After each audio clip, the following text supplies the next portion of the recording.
Fertilizer, Bronze Champion, NPK Mutiara.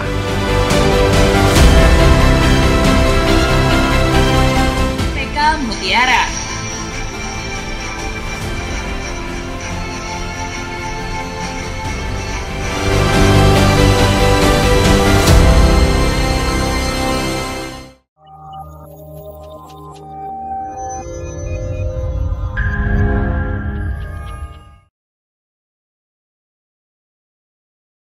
Halo, selamat datang di channel YouTube kami, NPK Mutiara TV.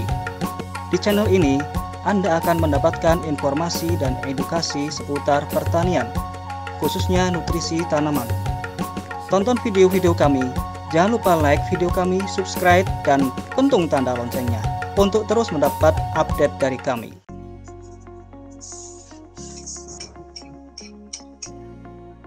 Oh ya, sudah bergabung juga nih Mas Bayu. Halo Mas Bayu. Halo Mas Garis. Halo Mas Bayu. Apa kabar Mas? Sehat. Puasa kan di situ kan? Alhamdulillah puasa Mas. Puasa ya, kita semua puasa nih. Jadi sambil menunggu waktu berbuka, kita mau ngobrol-ngobrol santai nih sekarang ini. Iya. Yes, ya. Iya, ini sudah ada 15 orang yang bergabung. Saya sapa-sapa dulu ya. Sobat Agrina, Sobat Mutiara, dan Sobat Hidroponikpedia. Ya, selamat bergabung dan selamat datang Sobat Agrina, sahabat Mutiara, dan sahabat Hidroponikpedia di acara Bisa Tani alias Bincang Santai seputar agribisnis dan pertanian. Apa kabarnya nih sobat semua di sana? Semoga baik-baik saja dan nggak lemes ya, walaupun puasa. Karena kita mau bahas sesuatu yang menarik banget deh. Kita mau ngobrol-ngobrol tentang hidroponik dasar. Jadi dari dasar banget, semoga bisa diaplikasi oleh para pemula. Nah, apa tuh? Yaitu berhidroponik di depan rumah dengan baskom. Wow, menarik ya.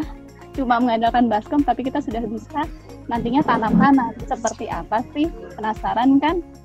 Sudah ada 2 narasumber kita yang akan membahas, akan mengupas lebih detail tentang hidroponik menggunakan baskom.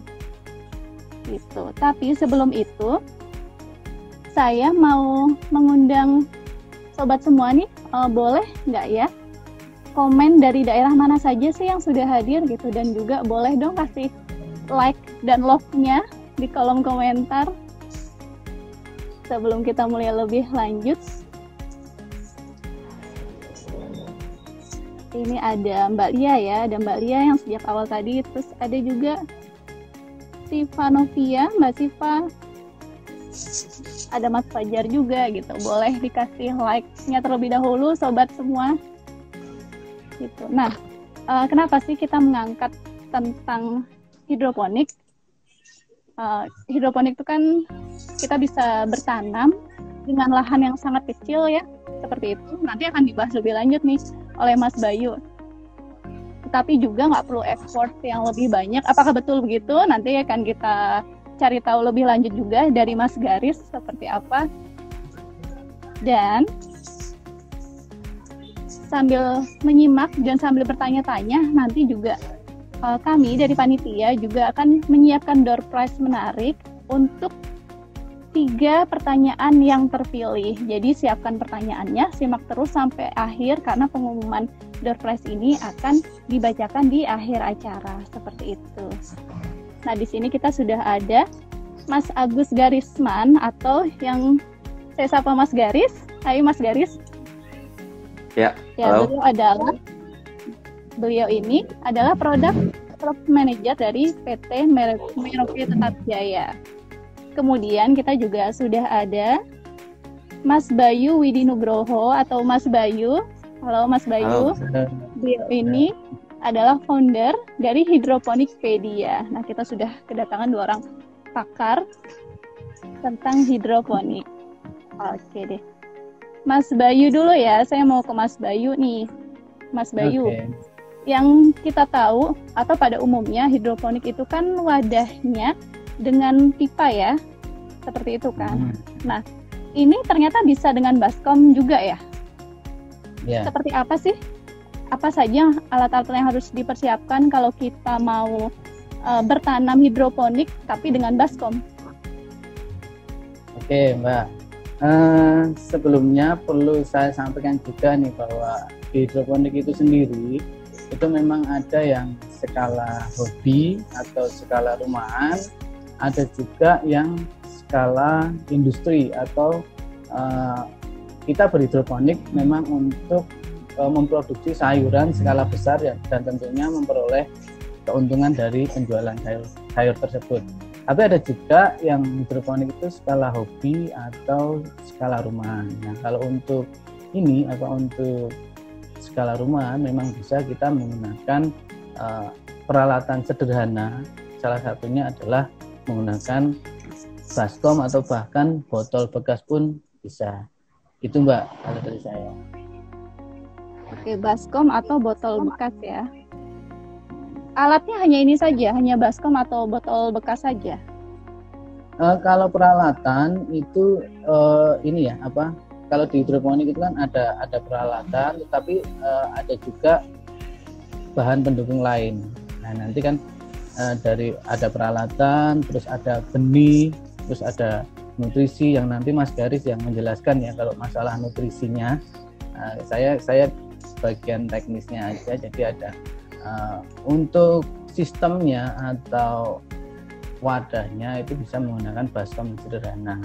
Terus nanti ada penopang, terus ada netpot juga atau pot, boleh pakai gelas mineral bekas itu juga bisa. Terus nanti yang paling penting itu nutrisi, karena hidroponik itu kan nggak pakai tanah. Nah, nanti tanaman itu dapat makanan dari nutrisi atau yang sering disebut abenik. Gitu. Jadi kalau disimpulkan ada minimal ada 3 sih, benih, terus sistem hidroponiknya dan nutrisi. Gitu, Mbak. Oke, ada 3 itu ya yang utama ya. Nah, kemudian kalau pada umumnya yang menggunakan pipa itu kan harus dihubungkan dengan listrik agar sirkulasi air berjalan. Nah, kalau untuk yang dengan baskom ini seperti apa? Apa perlu listrik juga atau gimana? Tidak perlu. Kalau yang pakai ini pakai baskom atau pakai bak ya, itu nggak perlu pakai listrik, karena kalau listrik itu biasanya kan sudah skala besar. Tapi kalau mau misalnya ditambah itu juga bisa, itu lebih bagus. Kan kalau kita skala hobi atau skala rumahan kan bebas, yang penting kita senang aja gitu kan, yang penting hasilnya bisa kita nikmati gitu aja. Jadi nanti kalau misal mau ditambah listrik itu bukan untuk sirkulasi, tapi biasanya untuk menghidupkan aerator atau kayak gelembung-gelembung yang di akuarium itu Mbak. Oke, baik. Kemudian kita masuk ke jenis tanamannya nih. Kira-kira yang sesuai untuk wadah baskom, kemudian juga tadi ada wadah botol mineral. Ini tanamannya apa saja ya?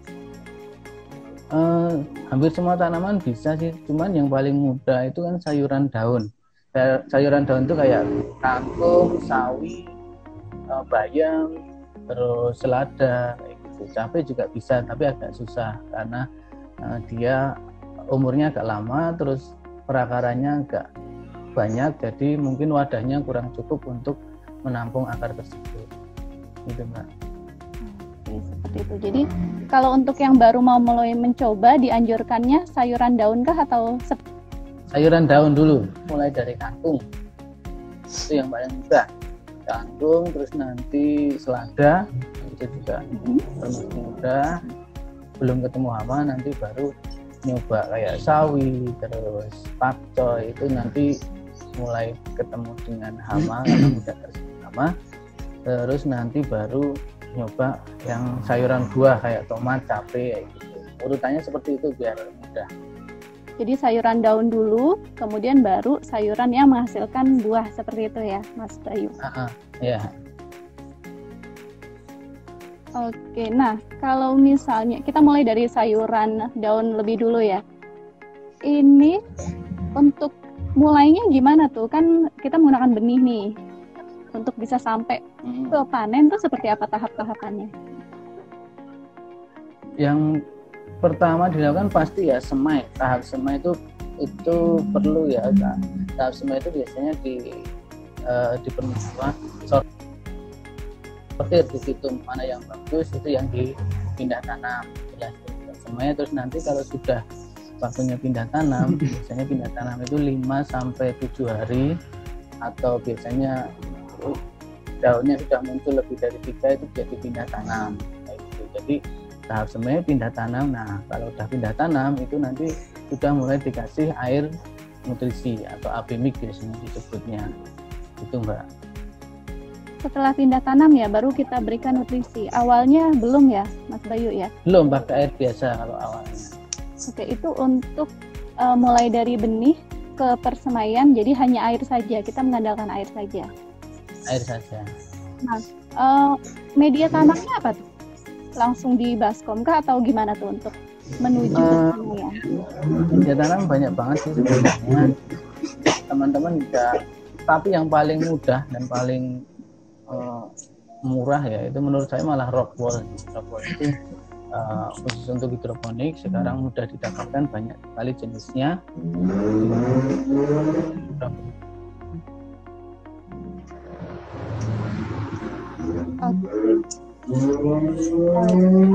Jaringan di tempat saya agak naik turun.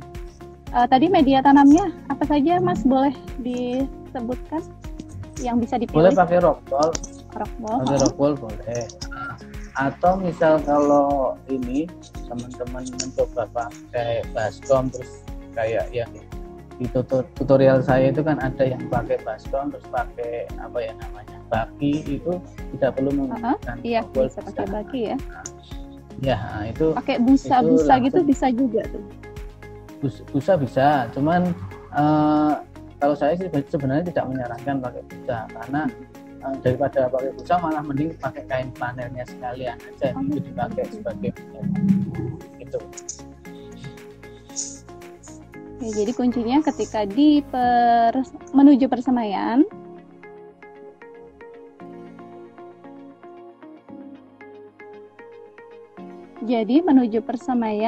ini adalah cukup diberikan air saja ya, kita beri seperti itu. Yeah.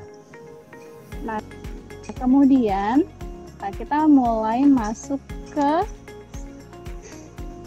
dari persemaian menuju ke pembesaran. Jadi tahap berikutnya nih, itu seperti apa? Tahap berikutnya kita kasih nutrisi ya, udah dipindah ke media tanamnya atau sistem hidroponik. Nah itu baru kita kasih nutrisi. Nanti kalau di hidroponik itu ya mudahnya seperti itu. Kalau udah pindah tanam ya tinggal kita cek nutrisinya setiap hari, kita pastikan nutrisinya masih ada, gitu aja.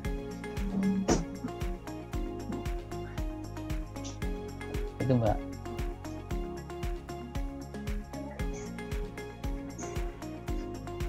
Iya, terdengar jelas ya dari Mas Bayu. Ini mohon maaf di tempat saya lagi-lagi agak up and down, ini kayak lagu gitu kan, up and down. Tapi jelas ya ke sobat-sobat semua. Jadi saya nggak akan ngulangin lagi, agak miss nanti dari saya pertanyaannya karena ya kita tahu kondisi online seperti ini ya, mohon maklum. Oke.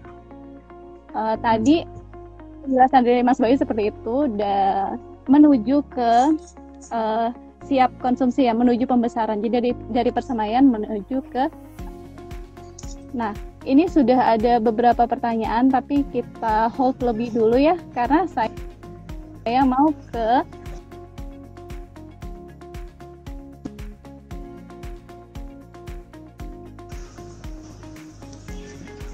halo. Dan itu kalau menurut Mas Bayu dimulai setelah. Nah, sebenarnya nih Mas Garis, penggunaan pupuk atau penambah nutrisi tanaman itu untuk sistem hidroponik seperti apa sih? Iya, pertama sebetulnya baik untuk tanaman hidroponik ataupun non hidroponik ya, secara konvensional pasti tetap memerlukan pupuk ya. tadi seperti Mas Bayu jelaskan, kalau misalnya di hidroponik mungkin ada istilah yang umum itu disebutnya abemik ya, abemik gitu kan. Ya mereknya mungkin bermacam-macam ya di pasaran ya, ada merek A, ada merek B, ada merek C atau seperti apa. Nah tentu ya penambahannya itu ya tentu ya kalau misalnya beli jadi gitu kan, beli jadi ya pasti di situ kan ada tata cara ya penggunaannya seperti apa. Tentu ya harus, biasanya sih kalau beli jadi harus bikin dulu larutan stok ya, larutan stoknya gitu. Nah, ada juga kalau misalnya Bapak Ibu atau rekan semuanya yang ingin meracik sendiri juga tentu ya ada beberapa syaratnya gitu kan untuk bikin meracik seperti itu. Ya tentu penambahannya sih tinggal nanti, biasanya sih kalau yang umum biasanya untuk setiap 1 liter air baku ya yang dipakai gitu untuk di baskomnya, biasanya penambahannya ngambil dari stok A atau stok B itu rata-rata adalah 5 mili ya per liter ya, 5 mili A, 5 mili B untuk setiap 1 liter ya. Karena rata-rata di Indonesia sih peracik formulator rata-rata bikin formulasi motor pengencer 200 kali seperti itu. Jadi ya nanti mungkin bisa dijelaskan di berikutnya kalau misalnya penambahan atau bikin racikan seperti apa. Tapi sementara sih ya pupuk atau abemik memang penting ya untuk pertumbuhan tanaman itu sendiri. Ya selain faktor-faktor yang lain ya. Karena kita tahu dulu kita belajar kalau misalnya waktu kita sekolah IPA dulu kita ada namanya sifat fenotip atau sifat fenotip itu ya daunnya hijau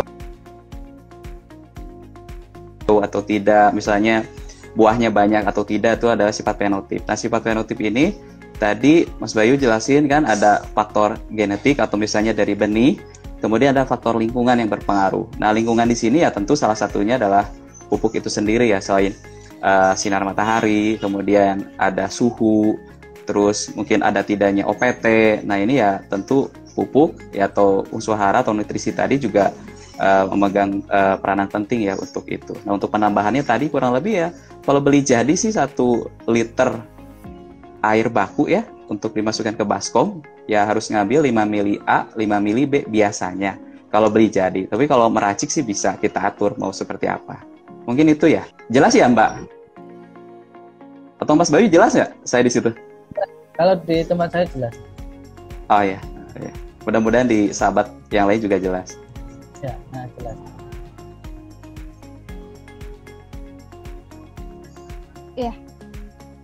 Iya, Mas Bayu. Mas Garis, mohon maaf, ini jaringan saya lagi-lagi naik turun. Baik. Seperti itu tadi untuk bahwa nutrisi itu baik untuk hidroponik maupun metode budidaya yang lain. Itu sangat dibutuhkan. Seperti itu. Nah, tadi kan juga disebutkan tuh, ada yang sudah jadi pupuknya, atau juga kan kadang kita meracik sendiri ya, seperti itu. Nah, sebaiknya yang mana sih? Digunakan yang mana? Apakah meracik sendiri atau beli yang sudah jadi kah? Atau kalau untuk pemula tuh sarannya seperti apa sih step-stepnya? Silakan, Mas Garis. Ya, sebetulnya mau beli jadi atau mau meracik itu sebetulnya sama baiknya ya, ada plus minus lah. Itu sih pertanyaan logikanya kayak kita mau bikin nasi goreng itu mau beli nasi goreng jadi atau bikin sendiri kan gitu. Sebetulnya kurang lebih seperti itu aja sih. Sama baiknya, tapi mungkin mau pakai yang mana, sebetulnya mungkin lebih tepatnya mana yang cocok dan mau diterapkan silahkan. Mungkin mau beli jadi kalau kebetulan merek itu. Tapi misalnya kalau ini belum cocok, coba misalnya merek B, ternyata merek B cocok, juga silakan pakai merek B. Tapi kalau misalnya saya pengen belajar meracik ya meracik sendiri, karena dengan meracik sendiri misalnya saya bisa menyesuaikan dengan kondisi air baku di tempat saya. Kan nggak sedikit banyak kasus di lapangan ya, saya sering itu ketemu ya grower-grower hidroponik yang baru. itu bahasanya suka nyalahin merek nutrisi. Oh, merek ini jelek, merek ini bagus gitu kan. Merek ini jelek, merek ini bagus. Sebetulnya bukan yang merek A lebih bagus daripada merek B atau merek B lebih bagus daripada merek A. Mungkin kebetulan si peracik atau formulator si merek A, mungkin ketika dia ngeracik atau ngeformulasi, kebetulan kondisi kebun ataupun air baku dan ya sekitarnya cocok mungkin dengan kondisi di kebun kita atau di lingkungan kita. Jadi ketika pakai merek A, oh ternyata cocok gitu, hasilnya bagus gitu. Nah, seperti itu. Ya tentu kalau kelebihannya, kalau mungkin ya ngeracik sendiri hanya ya bisa tadi disesuaikan dengan kondisi lingkungan kita ya. Misalnya kalau lingkungan kita ternyata siapa tahu kalau udah bisa mau belajar meracik kan, ternyata lingkungan saya air bakunya udah sangat tinggi ya. Contoh misalnya kalau kita bahas salah satu syarat misalnya kan, kandungan air baku itu ya kalau bisa sih ya total dissolved di bawah 100 ppm ya. Ya di bawah 100 ppm. Tapi misalnya saya sendiri di rumah di sini, air baku saya di Bandung ya, di sini tepatnya di Padalarang, air baku saya ini bisa sampai 400 ppm ya. 300 ppm, 400 ppm. Jadi kalau misalnya beli AB mix jadi misalnya, kemungkinan nggak cocok karena ya mungkin nanti kalsiumnya terlalu banyak di saya gitu kan, kandungan CA-nya terlalu tinggi. Ya akibatnya nanti tanaman kalau sayuran daun itu biasanya regas ya, sering cepat patah gitu kan. Tapi kalau bisa racik sendiri kan, enggak, saya mau turunin CA-nya gitu kan, saya mau turunin CA-nya, saya CA-nya cuma mau misalnya untuk 1000 liter saya cuma pakai ya 800 gram misalnya, seperti itu. Ya keuntungannya kalau meracik sendiri sih gitu aja. Jadi bisa menyesuaikan.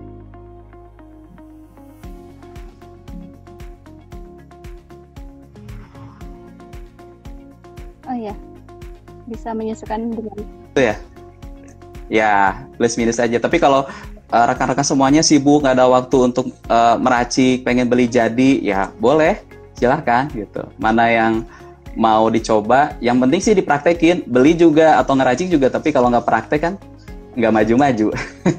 Seperti itu. actionnya ya, yang penting ya, buat apa beli kalau tidak dilakukan. Oke, Iya, sekarang seperti kita itu. ke Mas Bayu lagi nih. Mas Bayu, kalau untuk tanaman daun, ini berapa lama sih dari tadi, mulai dari pembenihan, dari benih sampai kita siap panen? Kalau misalnya kita bagi dua nih, semainya berapa lama, kemudian dari semai sampai kita siap panen tuh berapa lama ya? Untuk sayuran daun kan macam-macam, Mbak. Ada yang umurnya nggak panjang, ada juga yang agak lama. Misal kayak ini kangkung itu mungkin sebulan aja udah panen. Sebenarnya paling cuma butuh 7 sampai 10 hari, bahkan kadang ada yang 5 hari udah siap pindah tanam. Terus nanti di pembesaran itu paling cuma 15 sampai 20 hari. Kadang ada yang kurang dari itu. Tapi rata-rata sebulan udah panen kalau untuk sayuran daun. Begitu juga dengan sawi juga agak lama dikit, tapi kalau sawi itu biasanya semai, kalau rata-rata semai itu biasanya 7 sampai 10 hari itu sudah bisa pindah tanam untuk semua sayuran daun. Cuman untuk pindah tanam, untuk pembesarannya itu biasanya beda-beda. Misal kayak selada itu bisa sampai 1 bulan lebih di pembesaran. Jadi bisa sampai 1,5 bahkan 2 bulan dari semai hingga panen, gitu Mbak. Kisaran 1 sampai 2 bulan ya untuk sayuran daun. Iya. Nah, kalau untuk yang sayuran buah itu seperti apa? Kalau sayuran buah bisa sampai 3 bulan, Mbak. Minimal 2 bulan lah, 2 bulan sampai 3 bulan. Tapi biasanya bisa dipanen secara kontinu. Kalau misalnya kayak cabai, tomat itu panennya nggak cuma sekali. Tapi makanya kalau untuk pemula saya sarankan nanam yang muda-muda dulu dari sayuran daun. Misal kayak kangkung. Kalau misal lebaran pengen panen kangkung ya mulai sekarang sih pas banget. Sekarang ya, disiapkan ya. Nah, sekarang semuanya, terus besok lebaran bisa pasang kangkung ya Mas Karis ya. Ya. Gitu Mbak.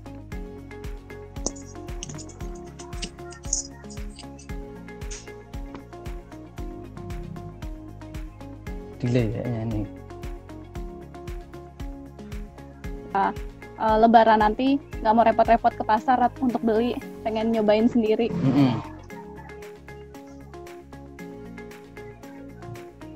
Iya. Lanjut Mbak. Iya, mohon maaf tadi muter-muter. Saya pikir jaringan di sana. Oke. Kemudian Mas Bayu. Nah, untuk dengan metode baskom ini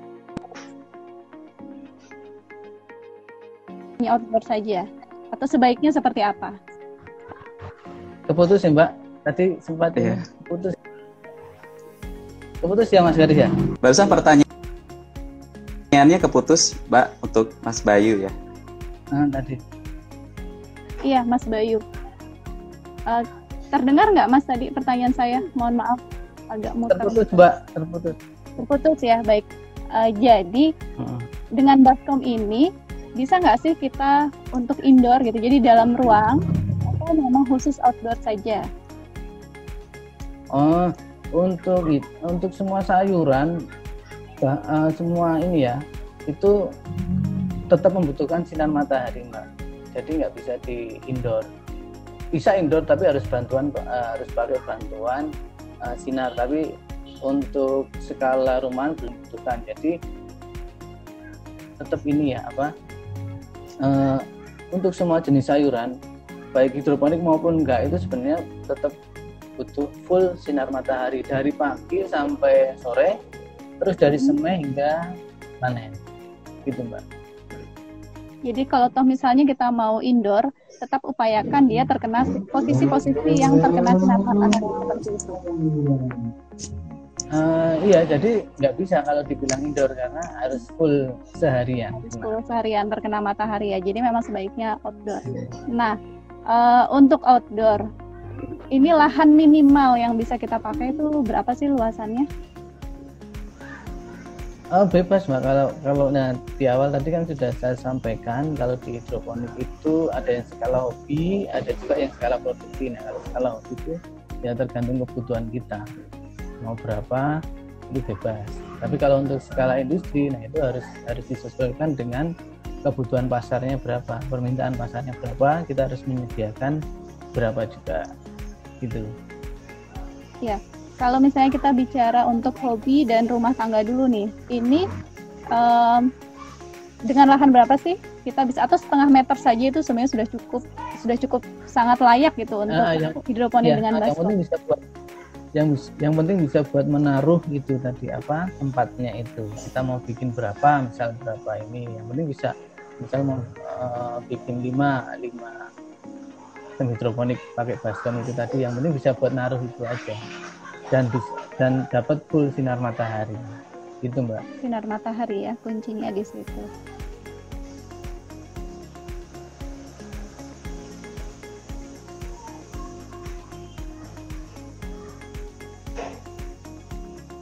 Ya seperti itu tadi ya Mas Bayu. Kemudian saya mau ke Mas Garis lagi nih, Mas Garis. Untuk boleh. Nutrisi, rekomendasi pemilihannya tuh seperti apa sih? Kan tadi ada berbagai merek ya di lapang. Nah sebaiknya kita kalau mau memilih nutrisi yang tepat untuk tanaman hidroponik ini, apa sih yang harus diperhatikan?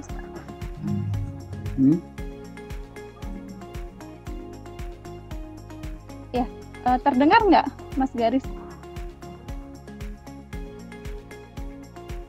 Iya, halo. Pertanyaan saya tadi terdengar Mas Garis? Iya. Maaf terputus ya Mbak. Tapi mungkin pertanyaannya kalau saya simpulkan mungkin apa ya? Ya halo. Cara ini Mas memilih ini bahan nutrisi atau bahan. Oke. Bukan mungkin seperti itu ya. Cara memilih atau bahan atau merek pupuk yang dipakai ya untuk hidroponik.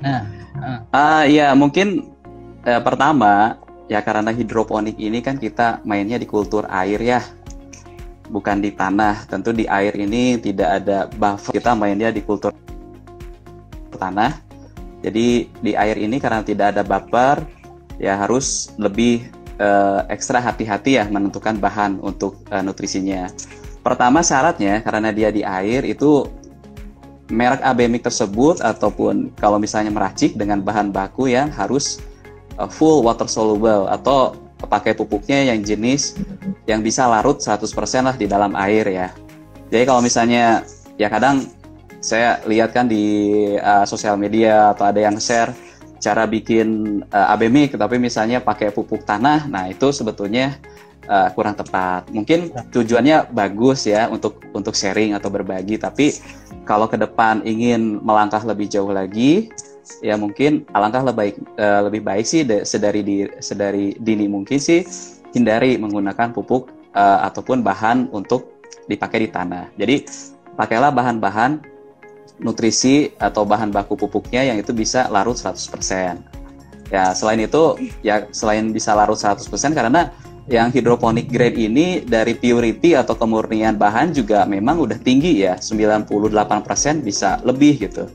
Jadi tadi balik lagi tujuannya kenapa? Karena di air ini tidak ada buffer beda dengan di tanah. Jadi kalau kita salah sedikit, kurang sedikit atau mungkin kebanyakan mungkin defisiensi ataupun overdose-nya akan sangat cepat terlihat ya. Ya langsung misalnya kalau 1 tandon misalnya untuk 1000 lubang tanam ya akan kena tuh 1000 lubang tanamnya kalau pakai bahan yang kurang tepat. Tapi ya kalau di tanah kan kita salah dikit dosis atau pakai pupuk salah, misalnya kita tanam 1000 pokok tanaman apa misalnya nggak langsung mati semua tuh, hanya spot-spot di mana kalau kondisi buffernya bagus ya tanamannya tetap bisa nahan gitu. Tapi kalau kondisi buffernya jelek ya tanaman akan rusak gitu. Nah pertama itu jadi sisinya harus perhatikan dia harus water soluble grade. Ya kalau misalnya dilarutkan ke dalam air itu dikucek, oh larut ya. Nah berarti pakai gitu kan, pakai itu. Ya terus kemudian pastikan kalau misalnya beli nutrisi jadi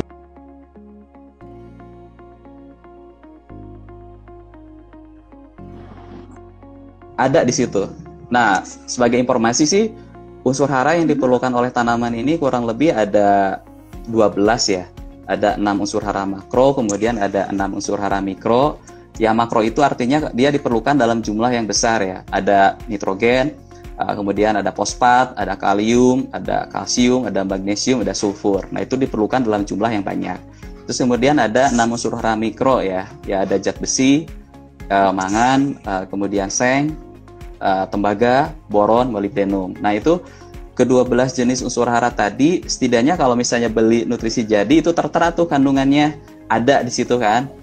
Ya, jadi lengkap semua unsur hara tuh di situ. Nah, kalau misalnya ingin ngeracik sendiri pun, pastikan kalau kita mau pakai bahan bakunya, dan nanti kalau misalnya jadi nutrisi, itu ke-12 jenis unsur itu termasuk gitu di situ gitu. Ada di dalam jenis-jenis pupuk yang kita pakai gitu. Itu yang kedua. Nah, terus mungkin yang ketiga, ya harus berimbang antara unsur hara yang satu dengan yang lainnya itu ada. Kalau ingin meracik sendiri ya, ini kalau meracik sendiri harus berimbang. Misalnya rasio antara nitrogen dengan kalium, kemudian ya misalnya kalsium dengan magnesium dan lain-lain. Tapi ya memang ini untuk skala tadi kalau Mas Bayu bagikan ada hobi, kemudian ada industri. Nah ini untuk meracik yang lebih advance mungkin ya harus perhatikan kan kalau ingin meracik pastiin unsur hara tadi ya dalam rasio yang seimbang gitu kan antara tiap unsurnya. Ya terus kemudian mungkin ya harus yang paling utama adalah disesuaikan dengan target tanaman. Ya misalnya kalau tadi kita nanam untuk sayuran daun ya, misalnya di baskom. Ya kalau bisa ya beli nutrisi jadinya juga untuk sayuran daun gitu. Dan sebaliknya kalau kita nanti ke depan misalnya udah bisa nih lolos sayuran daun terus pengen tanam misalnya tanam sayuran buah, misalnya contoh melon misalnya ya pastikan beli nutrisi jadinya atau ngeraciknya memang untuk sayuran buah gitu tanamannya. Ya kalau bisa sesuaikan juga dengan target fase pertumbuhannya, tapi ya itu terlalu ribet nanti khawatirnya itu menyurutkan niat bagi yang mau memulai ya Mas Bayu ya. Terlalu ribet gitu. Yeah. Tapi setidaknya tadi water soluble ya larut, terus kemudian mencakup semua unsur hara tadi ada di situ. Ya terus kemudian sesuai dengan target. Ya 12 tadi ya ada 6 unsur hara makro, 6 unsur hara mikro, kemudian ya yang paling yang penting ya itu disesuaikan dengan target tanamannya. Jadi kalau nanam sayuran daun pakai nutrisi untuk sayuran daun. Ya seperti itu kurang lebih lah kalau untuk skala hobi gitu. Setidaknya seperti itu. Jangan sampai salah sasaran ya Mas ya, yang untuk buah digunakan untuk yang daun. Kalau misalnya salah sasaran nih, dampaknya apa sih? Dampaknya secara ekonomis pertama ya, kalau misalnya dari sisi pertumbuhan, salah satunya dari pertumbuhan ya mungkin misal contohnya nanam tomat gitu tapi pakai nutrisi sayuran daun, apakah tomatnya akan tumbuh?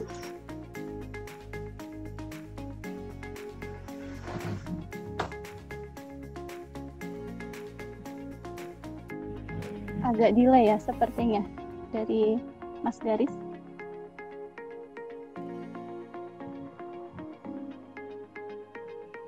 Sinyalnya mungkin Mbak. Iya. Ya, sebaiknya tepat sasaran. Barusan saya terputus atau gimana? Terputus. Saya Jadi, barusan terputus. Iya, jadi sampai Terakhir. kalau mau nanam Mas Bayu Ya, halo. Mas Garis. Iya, halo. nanam tomat sebaiknya pakai Oke. Kalau misalnya misalnya tadi kasusnya kalau misalnya kita ingin nanam tomat gitu kan, misalnya, terus kita pakai sayuran, pakai nutrisi sayuran daun, apakah boleh? Apakah tumbuh? Ya kalau dibilang tumbuh ya akan tumbuh. Cuman apakah dia akan bisa tumbuh dengan optimal dan menghasilkan hasil tanaman yang optimal? Itu belum tentu. Seperti itu. Itu aja sih. Jadi ya pastikan ya disesuaikan dengan target tanamannya saja seperti itu. Iya, baik. Tadi ya, jadi jangan sampai salah ambil atau salah pilih. Harus Ya, sesuai dengan kurang lebih seperti itu. kebutuhan. Iya, sesuai kemudian dengan target ini, tanaman. sudah banyak pertanyaan yang masuk, saya akan coba bacakan dulu ya untuk pertanyaan-pertanyaannya. Baik, ini kita pertanyaan pertama. Ini dari ploy.e_gaming YT. Nutrisinya kalau pakai baskom pakai apa? Mungkin tadi sekilas sudah ya. Nutrisinya pupuk AB mix yang menyesuaikan dengan tanaman yang kita tanam ya. Seperti itu ya, Mas Bayu dan Mas Garis. Iya, Iya. kalau kita masih pakai baskom sih saran saya pakai ini ya, pakai nutrisi yang udah jadi karena dari sisi ekonomi juga lebih murah daripada meracik. Tapi kalau teman-teman udah skala industri, nah itu saran saya malah meracik sendiri. Tapi tetap harus ini ya, nutrisi ini kan harus seimbang seperti yang Mas Garis sampaikan tadi. Sebaiknya ya konsultasi dulu misal ke Mas Garis itu kan agronomis dari ini ya. Nah itu baiknya konsultasi supaya nggak salah karena banyak sekali kan coba-coba sendiri akhirnya malah ini. Jadi sebaiknya udah nyoba duluan kan ada, kita tinggal tanya aja supaya tidak perlu mengulang kesalahan itu. Iya, Mas Garis silakan mau ditambahkan.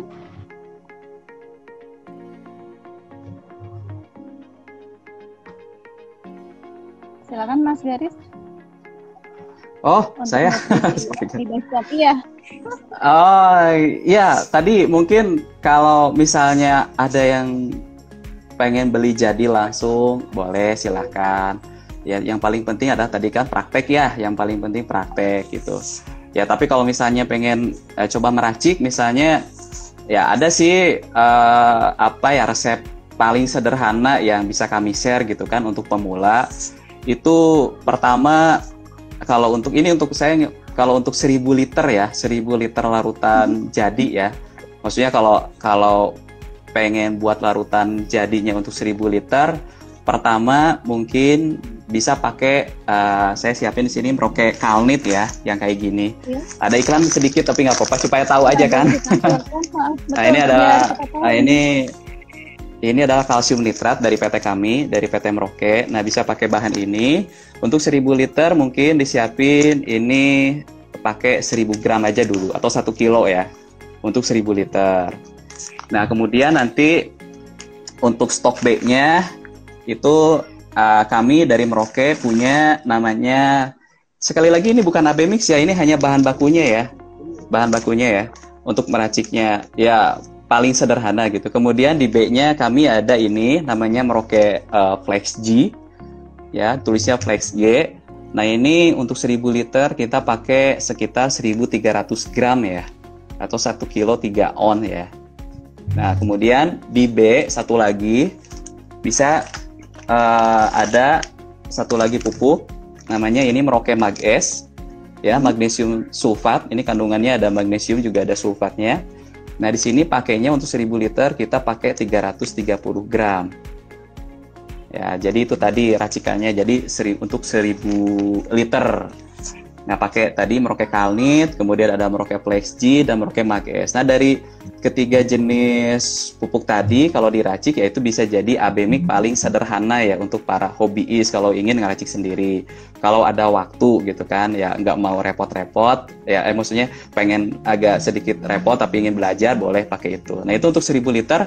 Nanti kalau dibikin larutan stok mungkin ya kalau umumnya sih kalau pakai faktor pengencer di listen faktornya 200 kali berarti 1000 dibagi 200 berarti nanti masing-masing siapin di 5 liter A, stok A, dan di 5 liter stok B gitu.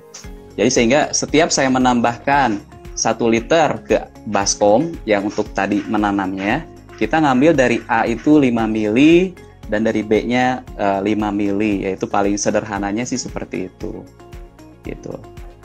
Ya tadi ya tentu dikocek dulu ya, misalnya disiapin ember, disiapin air untuk sampai 5 liter, terus nanti masukin misalnya untuk A tadi kan kalnitnya yang ininya kurang lebih 1000 gram ya. Tambahkan air sampai 5 liter, kucek sampai larut. Kemudian nanti masukin ke jerigen ya, jerigen untuk stok A gitu, 5 liter biasanya. Ya lakukan hal yang sama untuk stok B-nya juga hal yang sama, masukkan Flex G sebanyak 1300 gram, kemudian ditambah juga magnesium sulfat Merauke Mag S 330 gram, seperti itu. Iya, itu tadi ya untuk pemupukan di baskom. Kemudian pertanyaan kedua, ini dari Yogi Adi Yulianto. Mas, saya mau tanya, gimana sih perawatan tanaman ketika musim hujan bagi yang berhidroponik tanpa greenhouse? Kemudian yang kedua, untuk komposisi AB mix itu tadi sudah dijawab ya, komposisinya apa saja. Boleh nih ke Mas Bayu dulu, silakan Mas Bayu. Kalau ini ya, kalau musim hujan memang resikonya bagi yang tanpa greenhouse pasti ya, kehujanan. Dan dari dulu saya memang menyarankan kalau untuk yang skala besar atau skala industri itu memakai greenhouse, karena yaitu kalau hujan kita kan berurusan dengan air nutrisi nih, kalau kehujanan kan pasti tercampur. Nah itu yang susah sekali kita atasi ketika musim hujan. Kalau musim kemarau sih ini ya oke aja sih kalau tanpa greenhouse, karena emang nggak ada hujan. Tapi kalau memang kita cuma ini ya masih skala rumahan pakai baskom ya tinggal kita pindah aja, karena memang pakai baskom kan bisa kita pindah, kita masukkan dulu selama hujan, nanti kalau udah nggak hujan kita keluarkan lagi. Yang penting jangan sampai di dalam rumah terus gitu. Iya. Kalau untuk komposisinya udah tadi ya, udah dijawab Mas Garis.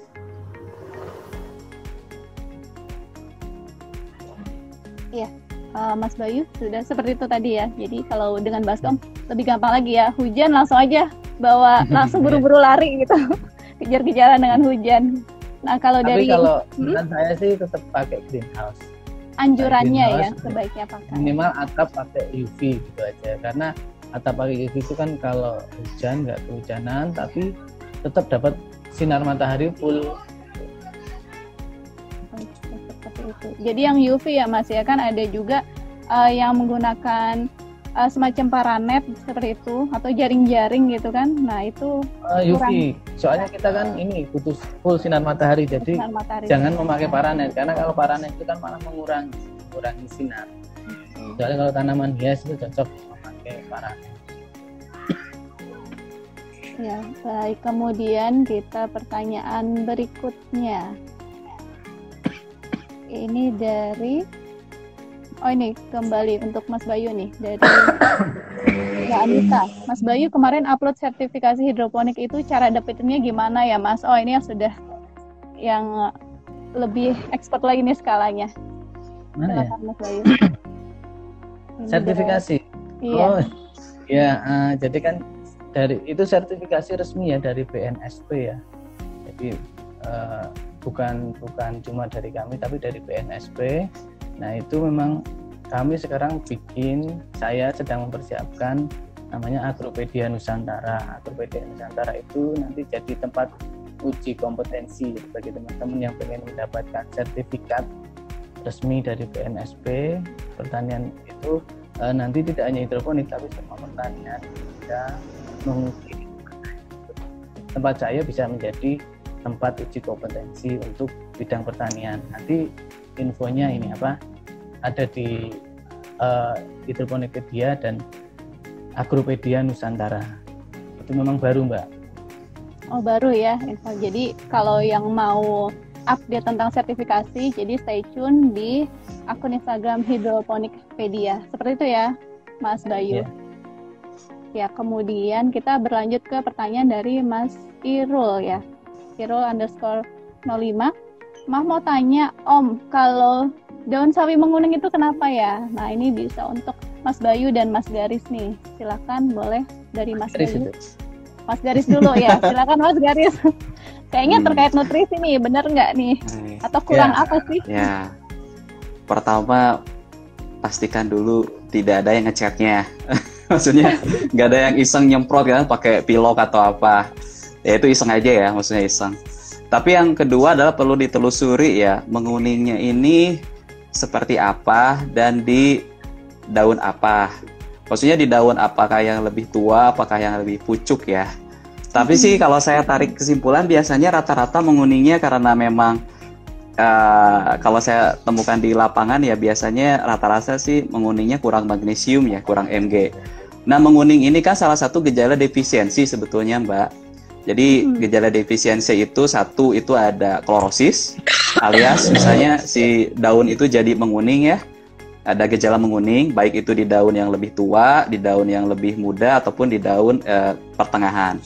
Kemudian ada gejala nekrosis ya, nekrotik atau mati jaringannya. Misalnya kayak daun itu jadi agak ada bercak ataupun ada tip burn, kayak kebakar gitu di ujung daunnya. Nah itu ada nekrotik. Nah itu berarti ada kematian jaringan. Kemudian yang ketiga adalah ini malformasi. Malformasi itu daun itu jadi ngegulung, jadi keriting. Nah itu adalah salah satu gejala defisiensi juga. Nah kalau misalnya kasusnya tadi menguning, ya menguning itu juga kalau dia di daun yang lebih tua, biasanya dia defisiensinya magnesium ya, Mg. Nah tapi kalau misalnya ya magnesium, tapi kalau dia di daun-daun yang agak muda itu biasanya besi ya, apalagi kalau dia tulang daunnya hijau tapi pinggir ya daunnya itu kuning tapi tulang daunnya hijau itu biasanya kurang zat besi ya, Fe gitu, kurang Fe. Tapi ya kalau di daun-daun di antara pertengahan biasanya mangan ya yang kurang. Ya tentu solusinya yang pertama adalah kalau misalnya bisa meracik sendiri ya mungkin ya tinggal ditambahkan gejala defisiensi tadi kurangnya apa. Ya apa kalau kurang Mg berarti tambahin Mg. Nah itu keuntungannya.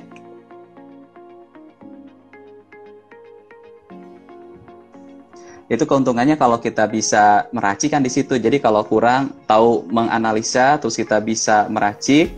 Nah, ini kurang magnesium berarti kita tambahkan unsur Mg gitu kan. Ya kayak ini kan ada Merauke Mages gitu kan ditambahkan.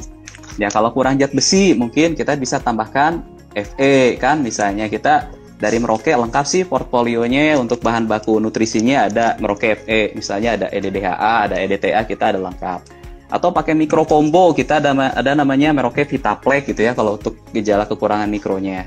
Nah untuk misalnya semua tadi portfolio produk kami bisa dicek ya di merauketetapjaya.com. Nanti bisa lihat katalog brosur-brosur misalnya bahan baku untuk nutrisi ataupun untuk tanahnya, atau nanti bisa konsultasi dengan kami di grup Telegram Hidroponik Mutiara.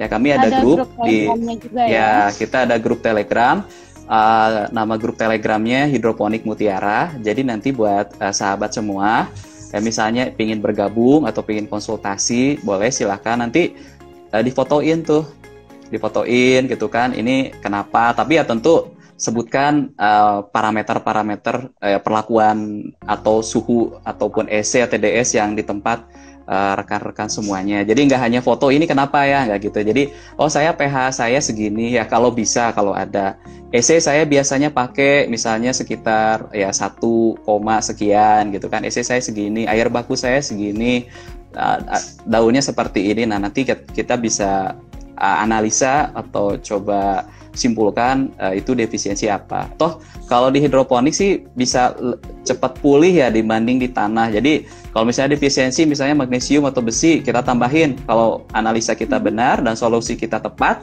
biasanya ada recovery ya 3-4 hari lah, bisa ada recovery ya. Di 4 hari bisa ada sembuh lagi gitu. Beda dengan di tanah, kalau di tanah agak lebih lama seperti itu. Tapi ya defisiensi tadi banyak gitu. Iya, selama analisa kita benar dan solusi kita tepat. Tapi kalau analisa kita salah dan solusinya juga tidak tepat, ya nggak akan sembuh. Seperti itu. Ya nanti tinggal gabung di grup hidroponik Mutiara aja, supaya lebih jelas nanti bisa. Nah ini juga sekalian nih ke Mas Garis, ada pertanyaan, agennya Merauke di Semarang tuh di mana ya Mas ya?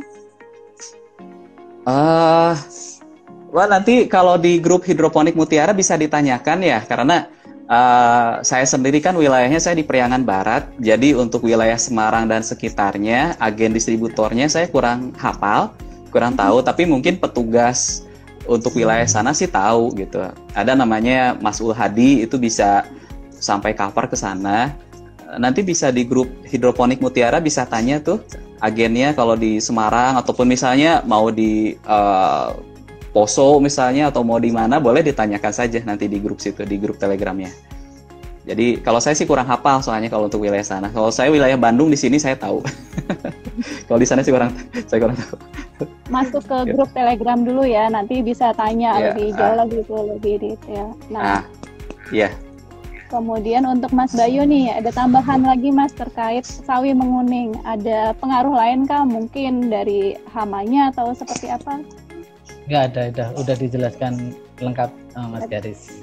Oke, baik. Kita next ya ke pertanyaan berikutnya. Ini tadi dari Rijal Go, ini sudah dijawab ya. Untuk produk Merauke sendiri, apakah sudah mewakili unsur mikro dan makro untuk peracikan nutrisi AB mix-nya? Sudah ya Mas Garis ya? Sudah mewakili semua unsur ya? Ya sudah, meskipun tadi cuma pakai 3 bahan saja, tapi di FlexG sini, di FlexG ini unsur hara mikronya juga sudah tersedia lengkap ya. Di sini ada NPK-nya, ada magnesium, dan ada trace elemen juga ada di sini. Jadi ya kami punya pupuk ya, produk namanya FlexG, terus Kalnit dan Mages itu bisa mengcover ya 12 jenis unsur hara tadi. Tapi ya tentu kalau untuk skala lebih gede lagi, industri dan lain-lain, ya harus dituning, dikoreksi dengan kondisi lingkungan lagi, iklim makro, iklim mikro lainnya, supaya ya mungkin meraciknya bisa lebih ini lagi, lebih komplit lagi, seperti itu. Ya. Itu sudah lengkap ya jadi ya. Nah ini ada dari Mbak Lia, Mas Bayu menginspirasi saya banget. Oh makasih loh, saya mewakili. Nah ini kemudian nih untuk Mas Bayu lagi dari Mas David Faturozi. Mas Bayu boleh mampir ke kebun kamu kah? Boleh ya, Mas sekarang Bayu, kebun, ya? Sekarang kebunnya buka baru. Kami kebetulan buka baru yang lebih gede, sekaligus tadi buat tempat uji kompetensi tadi ada di dekat bandara. Nanti info lebih lanjut kalau udah jadi. Sekarang sedang proses pembuatan. Jadi dekat bandara Jogja yang baru itu ada, nanti dekat sana itu bisa untuk belajar langsung di sana. Kira-kira kapan open ini, Mas? Sekitar targetnya sih setelah Lebaran sudah buka. Setelah Lebaran ya. Jadi ini Mas Garis keluar. Iya, ini saya invite ulang. Sepertinya jaringannya agak bermasalah. Jadi nanti setelah Lebaran itu saya sebenarnya itu LPK Mbak, lembaga ini ya, pelatihan kerja khususnya untuk hidroponik gitu kan. Di situ ada 2 greenhouse yang cukup besar. Yang pertama nanti untuk sayuran daun, yang kedua untuk sayuran buah. Karena memang sayuran daun dan sayuran buah itu, atau buah ya, sayuran buah itu kayak cabai, tomat. Kalau buah itu kan kayak melon, semangka, itu memang berbeda perlakuannya. Tadi Mas Garis juga sudah sampaikan. Nah itu nanti di situ kita bisa belajar langsung di situ. Jadi bisa praktek, bisa melihat yang skala besar.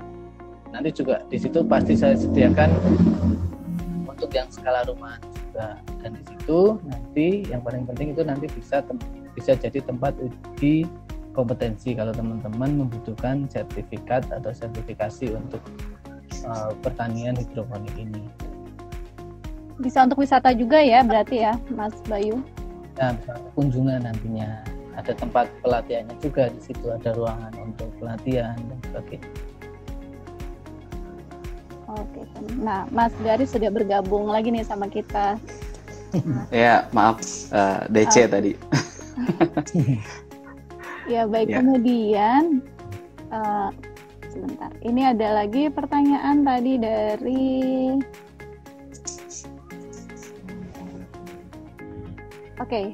dari Mbak Lia ya. Untuk cabai dan tomat, apakah dari pindah tanam langsung diberi nutrisi ya untuk sayur buah atau awalnya nutrisi untuk sayur daun dulu?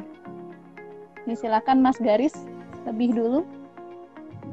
Ya, kalau tadi seperti saya sebutkan sebelumnya, jadi kalau bisa sih, kalau misalnya nanam sayuran buah juga nutrisinya juga untuk sayuran buah ya. Tadi kayak kalau nanam cabai atau tomat, ya kalau memang ada AB mix beli jadi untuk sayuran buahnya ya dipakai itu aja. Karena biasanya rasio atau komposisi unsur haranya juga memang sudah sudah dihitung gitu ya, berdasarkan kebutuhan nutrisi tanaman tersebut gitu. Ya, jadi kalau misalnya ini ya pakai aja langsung untuk sayuran buahnya, nutrisi sayuran buahnya. Jadi kalau untuk sayuran daun nanti dipakai untuk sayuran daun aja, seperti itu. Oke, nah untuk Mas Bayu, mulai kapan sih Mas setelah pindah tanam tuh jeda 1 hari kah atau langsung ketika pindah tanam langsung aplikasi pupuk atau gimana tuh? Saya? Ya. Jadi langsung sama langsung. Kayak yang Mas Garis sampaikan tadi. Cuman kalau nanti skala besar itu biasanya ada pembagian ini lagi ya, nutrisi. Jadi ada nutrisi vegetatif itu biasanya diberikan sebelum muncul buah pertama atau bunga. Nanti begitu muncul bunga itu dikasih yang generatif. Biasanya kalau yang skala gede kayak gitu. Cuman kalau kita masih skala rumahan ya langsung aja nggak apa-apa. Itu ya Mas Garis ya? Iya, kurang lebih seperti itu. Nggak ya, kadang yang skala besar juga pakai nutrisinya ya single stage ya, cuman nanti mungkin mainin EC ya. Mainin EC. Ada. Tapi ya idealnya sih memang disesuaikan dengan target pertumbuhan. Jadi kalau misalnya baru pindah tanam, ya rasio nutrisi yang dipakainya apa, kemudian nanti ketika pembungaan seperti apa, terus nanti ketika pembesaran buah itu seperti apa, bahkan ketika pematangan seperti apa, dan post harvest seperti apa. Baiknya sih seperti itu. Ya, tapi beberapa kebun besar yang saya kenal juga sih jarang ya pindah-pindah seperti itu, cuma mainin ini aja, EC paling, mainin EC ya. Sama volume siram paling seperti itu. Oke, kemudian kita masuk ke pertanyaan dari Mbak Lia nih. Kalau full matahari, tanaman suka layu Mas. Nah, gimana cara menangani tanaman yang layu? Gimana tuh Mas Bayu? Tercukupi atau airnya tercukupi itu enggak layu. Itu juga bisa kita tinjau dari nutrisinya. Mungkin Mas Garis ini yang bisa menjelaskan. Layu ya. Ya layu sih. Ya ada. Halo? Iya, terdengar Mas Garis. Halo, sorry ada Ya udah. putus lagi. Ya kalau layu sih ya banyak sih faktor penyebabnya ya mungkin karena suhu airnya juga sangat tinggi mungkin bisa ya kan, mungkin suhu ruangan juga sangat tinggi, atau kalau dari sisi nutrisi ya biasanya kekurangan unsur kalium ya, karena kita tahu kalau kalium itu kan salah satu peranan dia adalah bikin si stomata tanaman itu jadi agak pinter ya. Jadi kalau siang dia bisa ngatur regulasi air, perputaran air yang ada di dalam jaringan tanamannya itu bisa lancar ya. Buka tutup stomatanya juga agak bagus. Tapi kalau kaliumnya kurang ya, defisiensi ya itu bisa layu. Atau kebanyakan amonium ya bisa layu juga. Ya tapi kalau misalnya tadi konteksnya kalau cuaca panas terik sekali dan itu layu, ya mungkin kita lihat sistem yang dipakainya seperti apa. Mungkin ya kalau di baskom itu terus tidak ada aerasi misalnya kan, terus dia terpapar sinar matahari yang terik ya layu, ya mungkin wajar ya, karena dia mungkin suhu airnya itu kan ya jadi tinggi ya. Oleh karena itu sebetulnya nanti kalau ke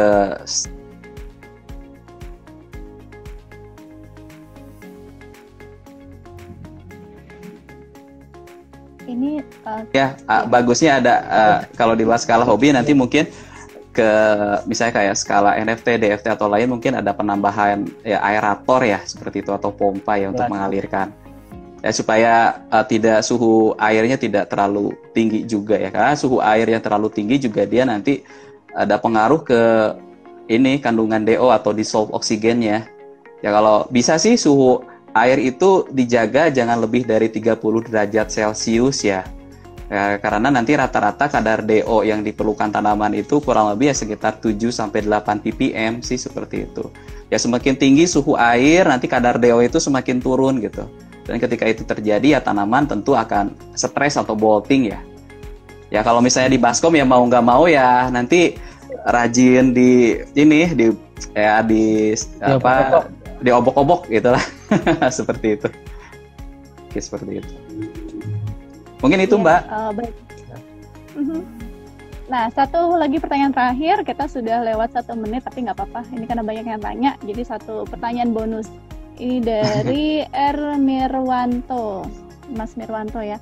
Ini hampir sama tadi kaitannya dengan bercak kuning.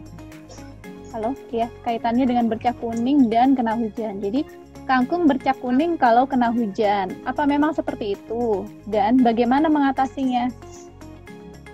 Silahkan nih, boleh Mas Bayu dulu, kemudian Mas Garis, silahkan. Mas Garis dulu aja. Oh ya, Mas Garis dulu. Baik, silahkan Mas Garis. Kangkung karena bercak kuning musim hujan ya. Mungkin ya karena serangan jamur bisa jadi ya. Karena mungkin ya kelembaban tinggi, terus ya tergantung penyimpanan juga seperti apa gitu kan. Apakah ya disimpannya di langsung di atas tanah gitu kan, takutnya dia ada kan di tanah itu banyak jamur-jamur tular tanah ya yang bisa menular kalau dia ada percikan air atau angin gitu kan. Ya kalau ternyata di tanahnya itu ada bakteri atau jamur gitu kan, ya itu bisa menginfeksi jaringan tanamannya, mungkin bisa seperti itu. Tapi ya bercaknya seperti apa? Kalau polanya teratur biasanya ya ada tipen atau klorosis itu agak teratur ya biasa memang ada sedikit defisiensi ya. Tapi ya kalau saya pikir kalau tadi konteksnya bercak terus ada bahasa musim hujan ya, saya sih curiganya itu lebih ke spora ya, ke penyakit ya. Jamur ya mungkin seperti itu. Ya solusinya mungkin ya tadi seperti Mas Bayu bilang, kalau bisa sih kalau misalnya outdoor ya ada hujan ya kalau hujan ya disimpan supaya tidak terkena hujan, atau ya kalau ke depan ya bikin ini ada naungan ya dari UV ya, jangan dari paranet seperti itu, baik dari UV supaya dia tidak setidaknya air hujan nggak langsung menambah air ya ke situ atau kena bersinggungan langsung dengan sistemnya seperti itu. Ya mungkin Mas Bayu bisa nambahin. Iya, silakan Mas Bayu. Sebenarnya kalau ada gejala di tanaman itu sebenarnya cuma dua sih faktornya, dari luar dari dalam. Nah, kalau dari luar kan biasanya ada hama atau lingkungan. Kalau dari dalam biasanya cuma masalah nutrisi ya. Nanti kalau masalah itu biasanya ya jam terbang sih Mbak.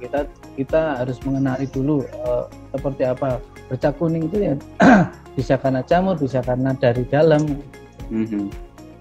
Nah terus mungkin ini yang terakhir ya Mbak buat teman-teman.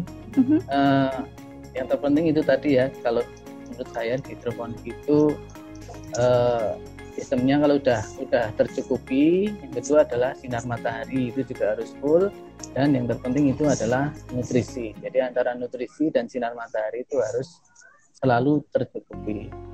Itu Mbak.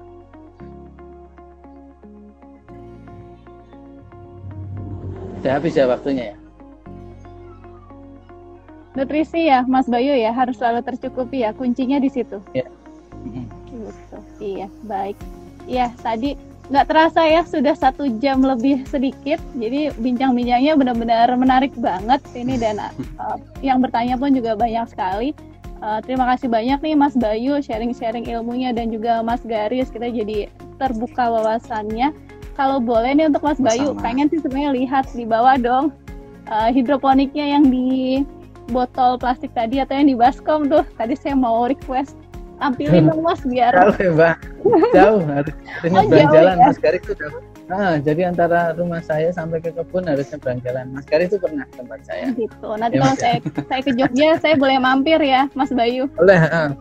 Jadi kalau yang di tempat saya emang ini yang sekarang ini emang khusus untuk belajar juga ada. Jadi se-Indonesia kalau mau berkunjung ke tempatnya Mas Bayu silakan ya Mas Bayu ya. Boleh kontak-kontak dulu kemana atau menghubungi kemana Mas Bayu kalau misalnya mau berkunjung? Ini Instagram Hidroponikpedia boleh. Terus nanti ada juga Agropedia Nusantara, itu yang baru saya buat. Agropedia Nusantara itu juga Instagram atau website kah? Ya, Instagram juga ya. Jadi ada dua, bisa menghubungi ke sana ya. Dan kalau tadi mau ingin tahu lebih lanjut tentang pupuk dari Merauke, bisa ke Telegram apa Mas Garis boleh sebutkan lagi? Iya, kalau misalnya untuk hidroponik kita ada grup hidroponik Mutiara ya. Hidroponik Mutiara, di situ sih membernya udah banyak ya, udah 1.000 lebih di situ. Ya nanti banyak juga yang ya sharing di situ kan, yang praktisi-praktisi yang udah berkecimpung ataupun ada yang baru memulai. Ya silahkan, itu sebagai wadah kita semua sih untuk sama-sama belajar ya, seperti itu. Jadi grup Telegram Hidroponik Mutiara seperti itu. Hidroponik Mutiara, dan bisa juga menyimak di Instagram NPK Mutiara seperti itu ya Mas Garis. Ya, kita ada IG kita sama Facebook kita ya, itu tadi NPK Mutiara ya. Kita ada Facebook Merauke Tetap Jaya, kemudian channel YouTube kita NPK Mutiara TV. Ya, terus website kita ada NPK Mutiara, kemudian ada merauketetapjaya.com ya. Silakan nanti kalau untuk portfolio produk misalnya kita bisa. Putus lagi nih Mas Garis. Iya, sepertinya muter-muter lagi.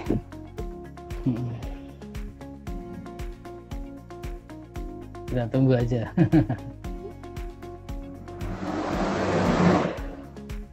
Iya. Keputus Mas tadi Mas. Ya nggak apa-apa. Ya intinya tadi mungkin bisa bergabung dulu di Hidroponik Mutiara saja di grup Telegram. Atau nanti kapan-kapan kita bikin pelatihan lagi ya Mas ya. Dulu kita bikin pelatihan. Oh iya. Sering ya. Nanti kita pandemi. tampilkan di majalah Agrina ya, dan di channel YouTube Agrina TV. Jadi buat sobat-sobat semua nih yang mau informasi liputan agribisnis, baik itu hidroponik, kemudian juga pertanian, peternakan, bahkan perikanan, bisa juga menyimak di channel YouTube Agrina TV. Jadi search aja, jangan lupa di subscribe juga, diklik juga belnya, dan juga Mas Bayu ada akun YouTube-nya juga, boleh diinfokan? Hidroponikpedia Mbak. Hidroponikpedia ya, jadi di follow juga semua medsos, baik medsos Agrina, kemudian Hidroponikpedia, dan juga Merauke Tetap Jaya. Oke, nah terakhir sebelum ditutup nih, tadi kan kita mau bagi-bagi door prize. Ini sudah ada 3 orang pemenang, 3 orang penanya yang berhak mendapatkan door prize. Yaitu yang pertama ini Mas Yugi Adi Yulianto. Kemudian Mbak Andita _Maheswari. Dan yang terakhir adalah Mas Irul _S. Jadi para pemenang tadi Mas Yogi Adi Yulianto, kemudian Mas Irul _S dan Mbak Andita _Maheswari, silahkan DM ke Instagram Majalah Agrina @majalah_agrina ya. Silahkan, nanti akan dikontak oleh panitia. Ya, sobat-sobat semuanya, terima kasih sudah menyimak obrolan kita di siang.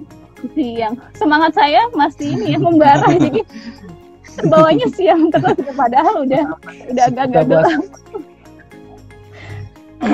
Terima kasih banyak nih sudah menyimak bincang-bincang kami di sore hari ini yang cerah tapi agak mendung. Terima kasih banyak untuk Mas Bayu atas ilmunya, dan terima kasih banyak juga untuk Mas Garis atas informasi-informasinya.